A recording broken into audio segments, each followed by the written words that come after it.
Hello everyone, welcome back to my channel. तो पिछली videos में हम लोग इलेक्ट्रिक सर्किट के बारे में, इलेक्ट्रिक करंट के बारे में और पोटेंशियल डिफरेंस के बारे में पढ़ चुके हैं। आज हम लोग पढ़ने वाले हैं सर्किट डायग्राम में जो हम अलग अलग सिंबल्स का यूज़ करते हैं सर्किट डायग्राम्स में अलग अलग कंपोनेंट्स को रिप्रेजेंट करने के लिए। हम उन सिंबल्स के बारे में पढ़ने वाले हैं, ओम्स लॉ के बारे में पढ़ने वाले हैं, फिर हम पढ़ेंगे रेजिस्टेंस क्या होता है उसके बारे में। फिर अगर हम रेजिस्टर्स को पैरेलल में लगाएं या सीरीज़ में लगाएं तो जो इक्विवेलेंट रेजिस्टेंस होगा वो क्या आएगा, ये सब चीज़ें हम इस वीडियो में डिस्कस करने वाले हैं। तो वीडियो स्टार्ट करने से पहले अगर आपने अभी तक चैनल को सब्सक्राइब नहीं किया है then please subscribe the channel and don't forget to press the bell icon. So now let us first discuss symbols which are used in circuit diagrams for representing different components। तो पहला जो है वो है electric cell. Electric cell को represent करने के लिए इस सिंबल का यूज़ करते हैं। ये पॉजिटिव टर्मिनल है, ये नेगेटिव टर्मिनल है। Second is battery. बैटरी क्या है? Actually it is a combination of cells, तो इसको हम रिप्रेजेंट करते हैं ऐसे, ठीक है, ये प्लस ये माइनस। नेक्स्ट इज प्लग की या फिर हम कहें स्विच। तो स्विच जो है वो ओपन भी हो सकता है, क्लोज भी हो सकता है। तो सबसे पहले हम बात करते हैं ओपन स्विच की। तो ओपन को हम रिप्रेजेंट करते हैं ऐसे, ठीक है, और क्लोज्ड स्विच को हम रिप्रेजेंट करते हैं इस तरीके से, ठीक है। दूसरा है, अगर हम कोई दो वायर को जॉइंट कर रहे हैं, किसी वायर को हम जॉइंट कर रहे हैं तो उसको हम रिप्रेजेंट करेंगे ऐसे। जॉइंट का मतलब क्या है कि ये दोनों आपस में कनेक्टेड हैं, तो ये जॉइंट वायर का रिप्रेजेंटेशन हो गया। फिर अगर कोई वायर है वो क्रॉस कर रहा है दूसरे वायर को लेकिन उसको जॉइन नहीं कर रहा, तो जैसे ये वायर है और दूसरा वायर जो है वो इसको जॉइन नहीं कर रहा लेकिन क्रॉस कर रहा है, तो उसको हम रिप्रेजेंट करेंगे ऐसे, ठीक है। फिर नेक्स्ट है इलेक्ट्रिक बल्ब। तो बल्ब को हम रिप्रेजेंट करते हैं इस तरीके से। Then next is resistance. Resistance को हम रिप्रेजेंट करते हैं इस तरीके से। उसके बाद नेक्स्ट है वेरिएबल रेजिस्टेंस। वेरिएबल यानी कि ऐसा रेजिस्टेंस जो वेरी कर सके। वेरिएबल रेजिस्टेंस, तो वेरिएबल रेजिस्टेंस के लिए हम क्या करेंगे, ये हमने रेजिस्टेंस बनाया, तो रेजिस्टेंस में अगर हम इस तरीके से एरो बना देंगे तो वो वेरिएबल रेजिस्टेंस को बताएगा। Now let us talk about ammeter. Ammeter को हम कैसे रिप्रेजेंट करेंगे,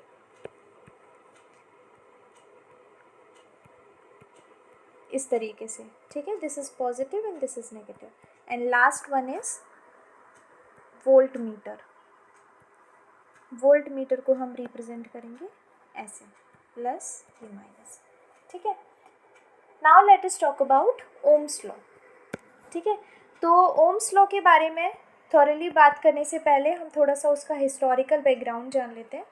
ओम्स लॉ जो था वो दिया था एक जर्मन फिजिसिस्ट जॉर्ज साइमन ओम ने।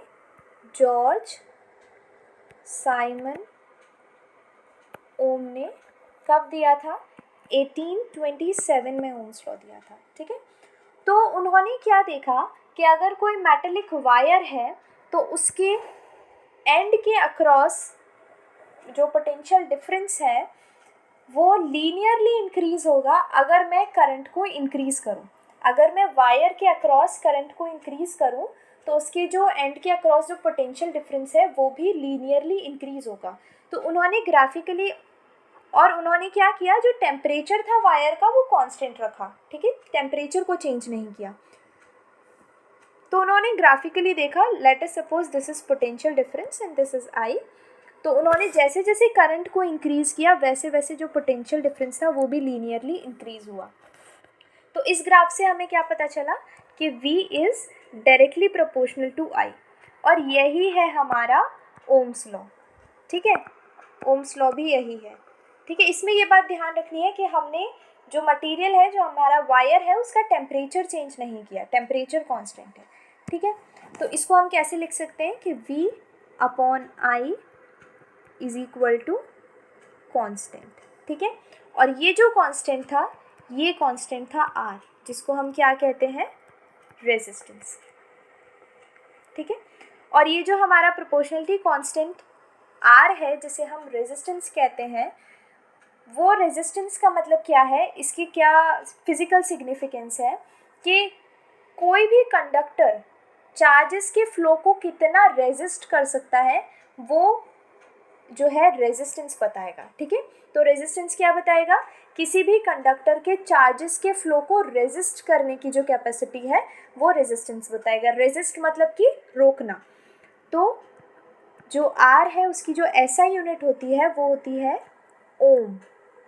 ठीक है, ohm, which is represented as this. ये एक ग्रीक लेटर है। ठीक है, यानी कि जो R है वो क्या है, V/I। ठीक है, तो अगर मैं लिखूँ 1 ओम, वो कितना होगा, 1 वोल्ट अपॉन 1 एम्पियर। इसका मतलब क्या है कि अगर कोई कंडक्टर है, उसके दोनों एंड्स के अक्रॉस जो पोटेंशियल डिफरेंस है वो अगर 1 वोल्ट है, और उस कंडक्टर में जो करंट फ्लो हो रहा है वो 1 एम्पियर है, तो उस कंडक्टर का जो रेजिस्टेंस होगा वो कितना होगा, 1 ओम होगा। ठीक है, अब यहाँ से हमें क्या पता चल रहा है कि जो I है वो कितना है, V/R। इसका मतलब क्या है कि अगर मैं R को हाफ कर दूँ, ठीक है, तो जो करंट है वो डबल हो जाएगा, और मैं R को अगर डबल कर दूँ तो करंट हाफ हो जाएगा। ठीक है, यानी कि अगर मैं करंट को कंट्रोल करना चाहती हूँ तो मैं रेजिस्टेंस को वेरी करके उसको कंट्रोल कर सकती हूँ। फिर उसके बाद हमें वोल्टेज, भले ही वोल्टेज सोर्स को हम चेंज ना करें, लेकिन मैं रेजिस्टेंस को वेरी करके करंट को चेंज कर सकती हूँ। ठीक है, तो इलेक्ट्रिक सर्किट्स में एक कंपोनेंट का यूज़ किया जाता है जिसको हम कहते हैं रियोस्टेट। ठीक है, ये जो रियोस्टेट है, ये क्या करता है, करंट को कंट्रोल करता है। कैसे कंट्रोल करता है, करंट को रेगुलेट करता है वो रेजिस्टेंस को चेंज करके। यानी कि इसमें हम जो रेजिस्टेंस है, जो R है, उसको मैं वेरी कर सकती हूँ, किसमें, रियोस्टेट में। ठीक है, तो इसको वेरी करके मैं करंट को रेगुलेट करूँगी without changing the voltage source. Voltage source को बिल्कुल हाथ लगाने की ज़रूरत नहीं है, हम ऐसे ही कंट्रोल को, जो करंट है उसको कंट्रोल कर लेंगे। ठीक है, अब कुछ जो कंपोनेंट्स होते हैं उनका रेजिस्टेंस बहुत हाई होता है, यानी कि उसमें जो करंट है वो ना के बराबर फ्लो होता है। उन कंपोनेंट्स को हम कहते हैं इंसुलेटर। जिनका रेजिस्टेंस वेरी हाई होता है उनको हम क्या कहते हैं, इंसुलेटर्स। ठीक है, फिर जिनका रेजिस्टेंस उससे थोड़ा कम होता है, यानी कि इंसुलेटर्स से थोड़ा कम होता है, तो उनको हम कहते हैं, यानी कि थोड़ा सा हायर रेजिस्टेंस अगर मैं लिखूं तो वो होंगे हमारे पुअर कंडक्टर्स। ठीक है, फिर अगर किसी कंडक्टर का कुछ एप्रिशिएबल रेजिस्टेंस है, तो उसको मैं क्या बोलूँगी, रेजिस्टर। ठीक है, कुछ एप्रिशिएबल रेजिस्टेंस है तो उसको हम बोलेंगे रेजिस्टर्स। और अगर कोई कंडक्टर है उसका बहुत कम रेजिस्टेंस है, उसको हम क्या बोलेंगे, गुड कंडक्टर। ठीक है, यानी कि उसमें जो करंट है वो बहुत इजीली फ्लो हो रहा है। ठीक है, now let us talk about the factors on which resistance of a conductor depends. यानी कि जो रेजिस्टेंस है वो किन किन फैक्टर पर डिपेंड करता है। तो जो रेजिस्टेंस है वो पहला डिपेंड करता है लेंथ पे। ठीक है, दूसरा वो डिपेंड करता है कि जो हमारा कंडक्टर है उसका क्रॉस सेक्शनल एरिया कितना है, यानी कि एरिया ऑफ क्रॉस सेक्शन पे। ठीक है, और तीसरा वो डिपेंड करता है नेचर ऑफ मटेरियल पे, जिस भी मटेरियल का वो कंडक्टर बना है उसके नेचर पे डिपेंड करता है। ठीक है, नेचर ऑफ मटेरियल पे। फिर कुछ साइंटिस्ट ने कुछ एक्सपेरिमेंट्स करे और उनको क्या पता चला कि जो रेजिस्टेंस है वो लेंथ के डायरेक्टली प्रोपोर्शनल है और जो एरिया है उसके इन्वर्सली प्रोपोर्शनल है। तो इनको अगर हम एक साथ लिखें तो क्या लिखेंगे कि जो रेजिस्टेंस है वो L/A के प्रोपोर्शनल है। अब प्रोपोर्शन का साइन हटाएंगे तो एक प्रोपोर्शनलिटी कांस्टेंट रो आया यहाँ पे, रो L/A, ठीक है। अब ये रो क्या है, ये बताता है रेजिस्टिविटी ऑफ द मटेरियल। क्या बताता है, रेजिस्टिविटी ऑफ मटेरियल, ठीक है।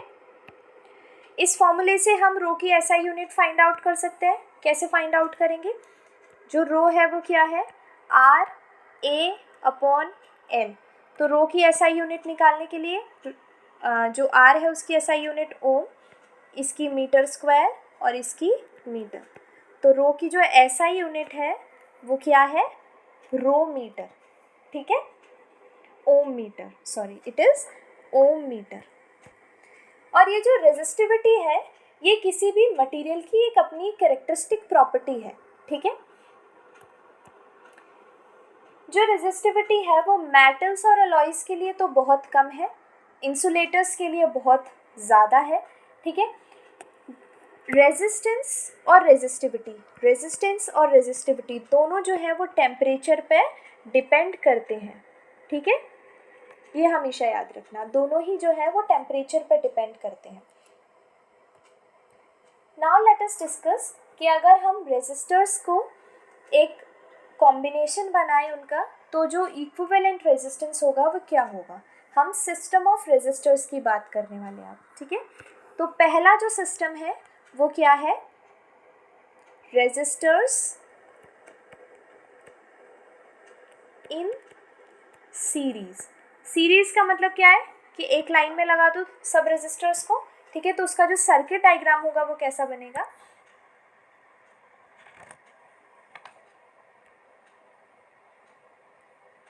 ये पहला रेजिस्टर, ये दूसरा, ये तीसरा, ठीक है। और इनके अक्रॉस हमने लगाया ये वोल्ट मीटर। हमने पढ़ा था वोल्ट मीटर को हमेशा पैरेलल में लगाते हैं और एम मीटर को हमेशा सीरीज़ में लगाते हैं, ठीक है। तो ये यहाँ लगाया हमने एम मीटर सीरीज़ में, ये हमने लगा दी बैटरी, ठीक है। और इस तरीके से जो हमारा सर्किट है वो कंप्लीट हुआ। This is R1, this is R2 and this is R3, ठीक है। अब जो वोल्टेज ड्रॉप होगा वो इन ये टर्मिनल यानी कि R1 के अक्रॉस जो वोल्टेज ड्रॉप होगा वो अलग होगा, R2 के अक्रॉस जो वोल्टेज ड्रॉप होगा वो अलग होगा, R3 के अक्रॉस जो वोल्टेज ड्रॉप होगा वो अलग होगा, ठीक है। तो लेट अस सपोज कि R1 के अक्रॉस जो वोल्टेज ड्रॉप है वो कितना है, V1 है, R2 के अक्रॉस V2 है और R3 के अक्रॉस V3 है, ठीक है। और यहाँ हमने एक की भी लगाई है, ठीक है। की हमने स्विच के लिए लगाएंगे ना एक की, तो ये हमने एक की लगा दी, ठीक है। और जो करंट है वो किस तरीके से फ्लो होगा, पॉजिटिव से नेगेटिव टर्मिनल में, यानी कि ये जो है इस ऐसे हमारा जो करंट है वो फ्लो होगा। करंट कितना है, I है, ठीक है। अब जो हमारा टोटल ड्रॉप है वो कितना है, V है। और हर एक कंपोनेंट जो रेजिस्टर है उसके अक्रॉस जो पोटेंशियल ड्रॉप है वो कितना आ रहा है, V1, V2, V3। यानी कि अगर मैं V1 plus V2 plus V3 करूँ तो वो V के इक्वल आना चाहिए, इज़न्ट इट। तो जो V है वो कितना आएगा, V1 plus V2 plus V3। ये हुई हमारी first equation. Now let us suppose कि ये तीनों जो रेजिस्टेंस है इनका जो इक्विवेलेंट रेजिस्टेंस है वो कितना है, R है। इक्विवेलेंट रेजिस्टेंस का मतलब क्या है कि अगर मैं ये तीनों रेजिस्टेंस को हटा दूं और एक यहाँ पे अकेला एक रेजिस्टेंस लगाऊं, ठीक है, तो वो कितना होना चाहिए। तो लेट अस सपोज ये R है। अब हमें इस R की वैल्यू नहीं पता कि ये कितना है, ठीक है। तो लेट अस सपोज जो इक्विवेलेंट रेजिस्टेंस है वो कितना है, R है। तो ओम्स लॉ, अगर मैं ओम्स लॉ की बात करूं, by Ohm's law V is equal to कितना होता है, IR, करेक्ट है। So this is our second equation. अब हम ये तीनों रेजिस्टेंसेस के लिए जो है ओम्स लॉ को सेपरेटली अप्लाई करेंगे, ठीक है। तो V1 is equal to IR1, V2 is equal to IR2 and V3 is equal to IR3. This is our equation third, ठीक है। अब ये तीनों इक्वेशंस और इस इक्वेशन का हम सब्स्टिट्यूशन करेंगे इक्वेशन 1 में, ठीक है। तो यूजिंग 2 and 3 in 1, तो हमें क्या मिलेगा, IR is equal to IR1 plus IR2 plus IR3। I को कॉमन करके बाहर निकालेंगे, तो ये I को बाहर निकाला, R1 plus R2 plus R3, I से I कैंसिल, तो हमारा यहाँ जो इक्विवेलेंट रेजिस्टेंस है वो कितना आया, R1 plus R2 plus R3। तो सीरीज़ में अगर हमने किन्हीं रेजिस्टर्स कितने भी रेजिस्टर्स को लगाया है, तो अगर उन सब रेजिस्टर्स को हम ऐड कर देंगे तो जो हमारा इक्विवेलेंट रेजिस्टेंस है वो आ जाएगा, ठीक है। अब हम बात करते हैं कि अगर हम रेजिस्टर्स को पैरेलल में लगाएंगे तो क्या होगा। तो पैरेलल का जो सर्किट होगा वो कैसे बनेगा,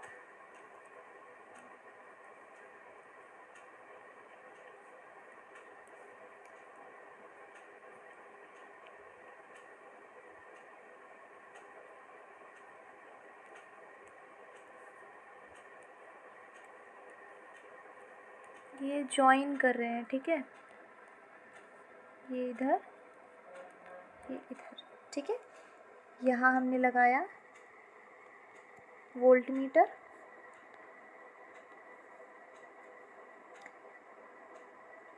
ठीक है, ये ऐसे, यहाँ हमने लगाई बैटरी,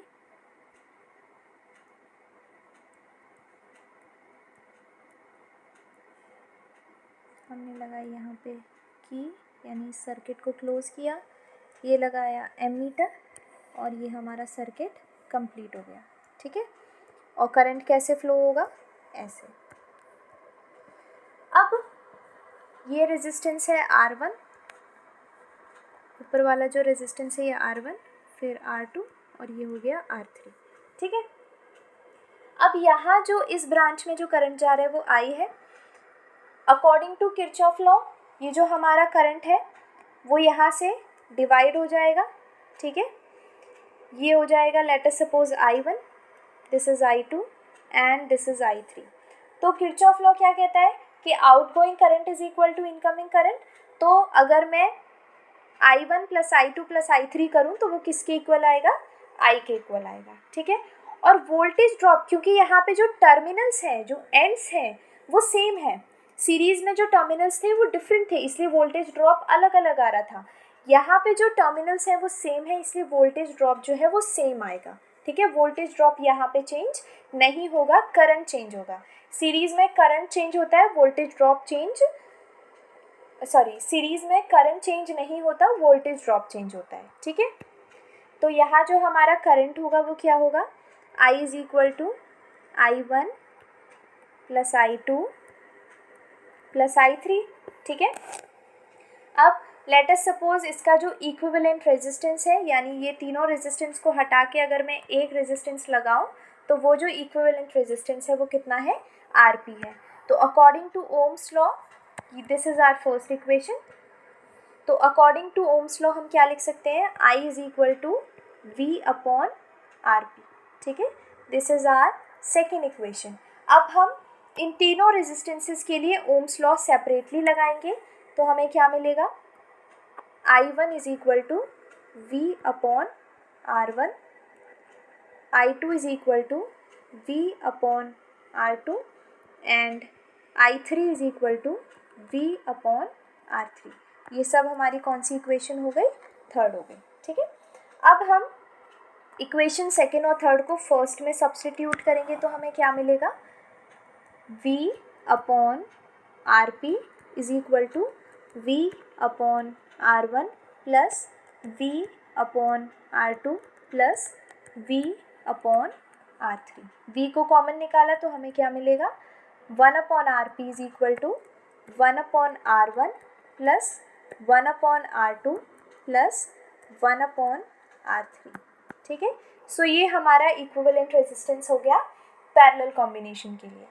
तो यहाँ से हमें क्या पता चलता है कि अगर मैं किसी कंपोनेंट को पैरेलल में लगाऊं या सीरीज़ में लगाऊं तो सीरीज़ में लगाने से जो रेजिस्टेंस है वो इंक्रीज़ होता है और पैरेलल में लगाने से जो रेजिस्टेंस है वो डिक्रीज़ होता है। तो बेटर क्या है कि हम पैरेलल में लगाएं। ठीक है, और इनके एडवांटेजेस और डिसएडवांटेजेस डिस्कस कर लेते हैं। ठीक है, सीरीज़ में जो करंट है, सीरीज़ में हमने क्या देखा कि जो करंट है वो क्या है, कांस्टेंट है।